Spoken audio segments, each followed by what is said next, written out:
اگلی آیت نمبر 10، اس میں آپ دیکھیے کیا بات سمجھ میں آتی ہے۔ منافقین دل کے بیمار ہوتے ہیں، فی قلوبہم مرض۔ اسی آیت میں ایک اور بات بھی پتہ چل رہی ہے، وہ جھوٹ بولتے ہیں۔ منافقت سے اگر توبہ نہ کی جائے تو یہ ایک لا علاج مرض ہوتا ہے اور گھٹنے کی بجائے بڑھتا چلا جاتا ہے۔ عام طور پر دل کی بیماری کا اگر علاج نہ کیا جائے تو نتیجہ کیا نکلتا ہے؟ دل کی رگیں تنگ ہوتی جاتی ہیں اور الٹیمیٹلی کیا ہوتا ہے؟ سٹروک ہوتا ہے، ختم ہو جاتا ہے انسان۔ تو اس سے ہمیں کیا سبق ملتا ہے؟ اچھی صحت کے لیے ہیلدی ہارٹ ضروری ہے، اور اگر کسی بھی موقع پر کسی شخص کو کسی طبی معائنے کے دوران یہ پتہ چلے کہ اس کے ہارٹ میں کچھ کمی ہے، کوئی بیٹ مس ہو رہی ہے یا آرٹریز بند ہیں، کیا وہ شخص چین سے بیٹھ سکتا ہے؟ کیا کرتا ہے؟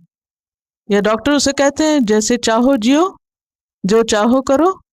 کیا دل کے مریض کی زندگی اور ایک صحت مند انسان کی زندگی ایک جیسی ہو سکتی ہے؟ نہیں۔ دل کا بیمار انتہائی محتاط انسان ہو جاتا ہے۔ جب انسان کو یہ پتہ چلتا ہے کہ وہ بیمار ہے تو پھر وہ فکر میں مبتلا ہو جاتا ہے۔ اللہ سبحانہ وتعالیٰ ایسے لوگوں کو جو جھوٹ بولتے ہیں، جن کے قول اور فعل میں تضاد ہے، انہیں خبردار کر رہے ہیں کہ تمہارے دلوں میں بیماری ہے۔ تو پھر کیا کرنا چاہیے؟ فوراً توبہ کرنی چاہیے۔ ہارٹ پیشنٹ کو جب پتہ چلتا ہے کہ وہ بیمار ہے تو ڈاکٹرز ان سے کہتے ہیں کہ آپ کو اپنا اب پورا لائف سٹائل بدلنا ہوگا۔ اگر آپ کو زندگی پیاری ہے، جینا چاہتے ہیں، تو کیا کرنا ہوگا؟ زندگی کا پیٹرن بدلنا ہوگا۔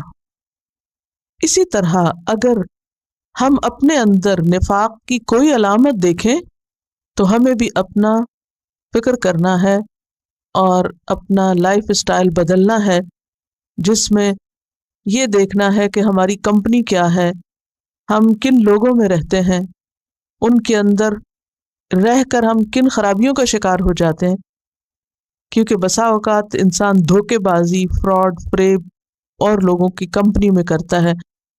ومن الناس من يقول آمنا بالله وباليوم الآخر وما هم بمؤمنين يخادعون الله والذين آمنوا وما يخدعون إلا أنفسهم وما يشعرون في قلوبهم مرض فزادهم الله مرضا ولهم عذاب أليم بما كانوا يكذبون وإذا قيل لهم لا تفسدوا في الأرض قالوا إنما نحن مصلحون ألا إنهم هم المفسدون ولكن لا يشعرون